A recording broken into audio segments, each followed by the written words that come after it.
Firstly, to those of you who are new MPs, including my colleagues here in New Zealand First, welcome.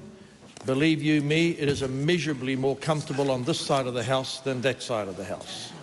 Having suffered the misfortune of being on that side of the House more days than I care to remind myself.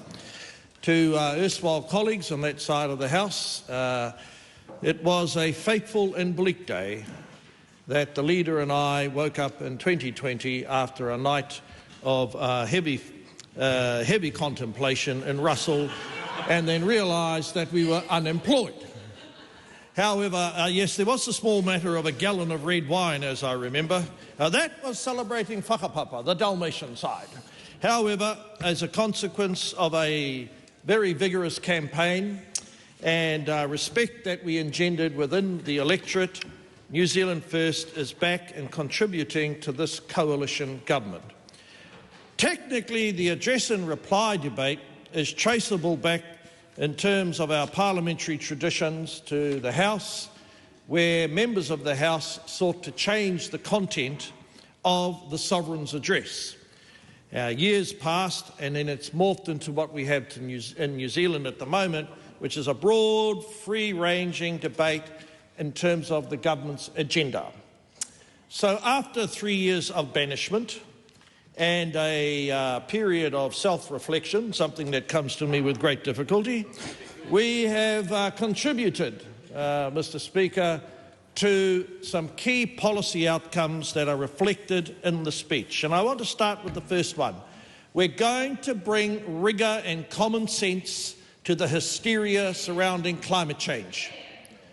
Climate change policies in New Zealand have been driven by a tiny minority with loud voices who have no conception as to what are the consequences of their narrow, shallow ideas on the day-to-day functioning of the economy.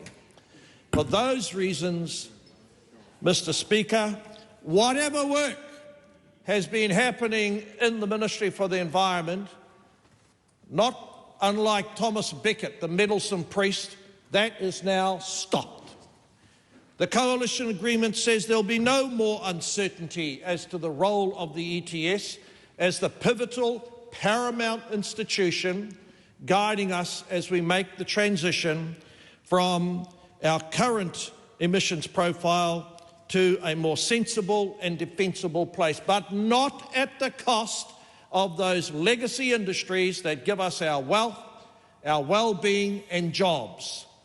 So, for those of you buried in the Ministry for the Environment, working away on those policies, that they belong to the old regime that now sit on the other side of the House.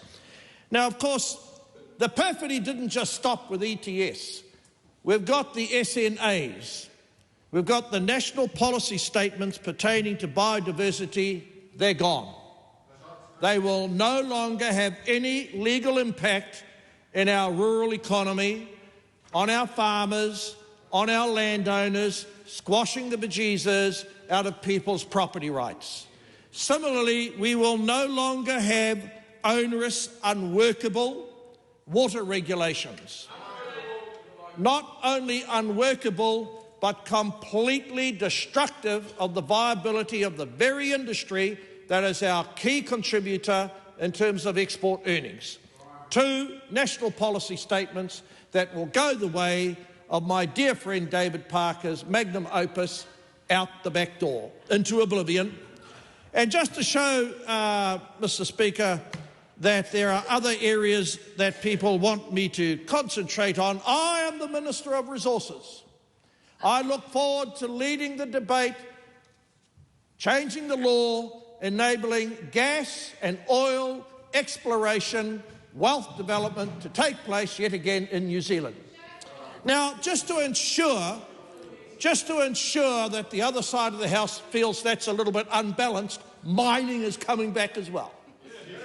We most certainly need those rare earth minerals, and in those areas called the dock estate where it's stewardship land is not dock land.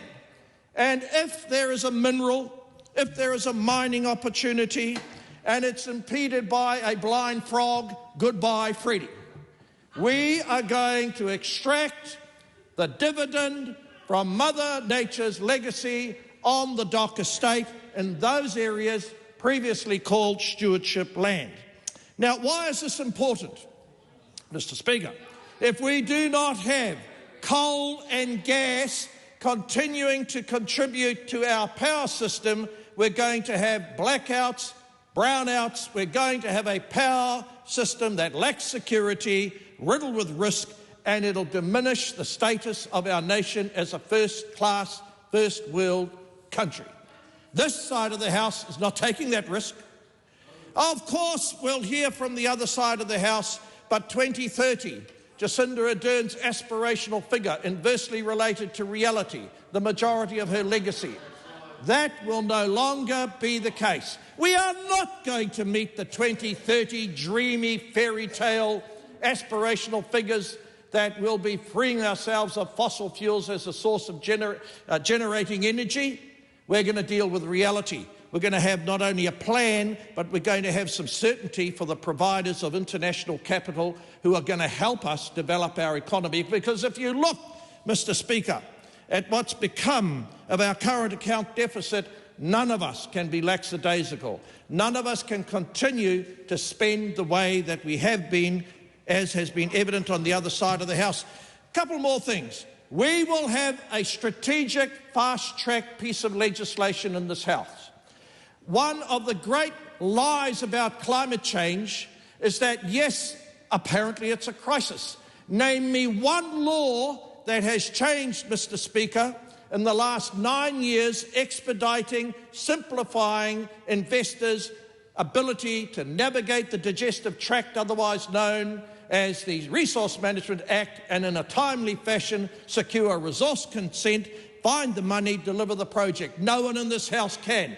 With the development of our fast-track bill, where authority will lie with us, the politicians.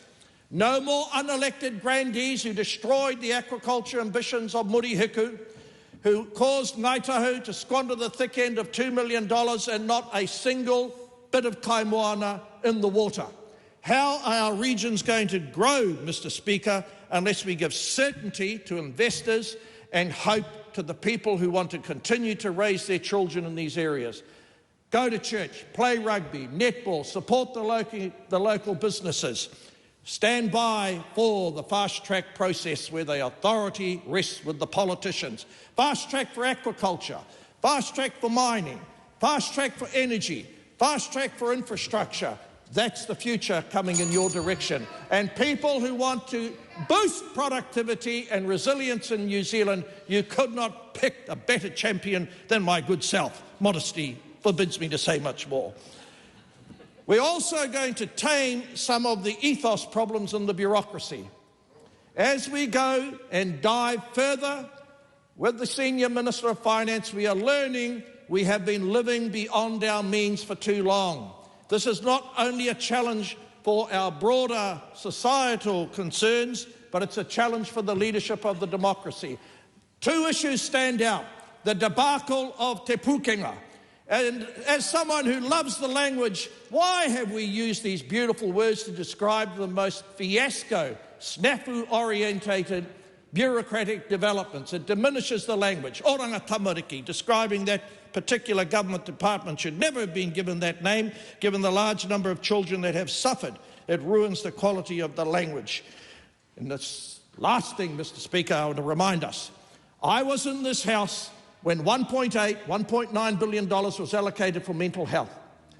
Not even Treasury or the gnomes who work in the audit department, sadly they're still chasing me for terrible falsehoods of the Provincial Growth Fund time, none of them can find a sliver of evidence as to how that money has improved the capacity of families and communities to look after themselves. So if there's ever an event that's an indictment on the people who have held the health portfolio on that side of the House, it's the $1.8 billion that got poured down the orifice of the bureaucracy, supposedly going to give you and I and our whānau better health outcomes of a mental character. The opposite has happened. But rest assured, your spirits will soar. New Zealand First is back. Expired. The Honourable Priyanka Radhakrishnan.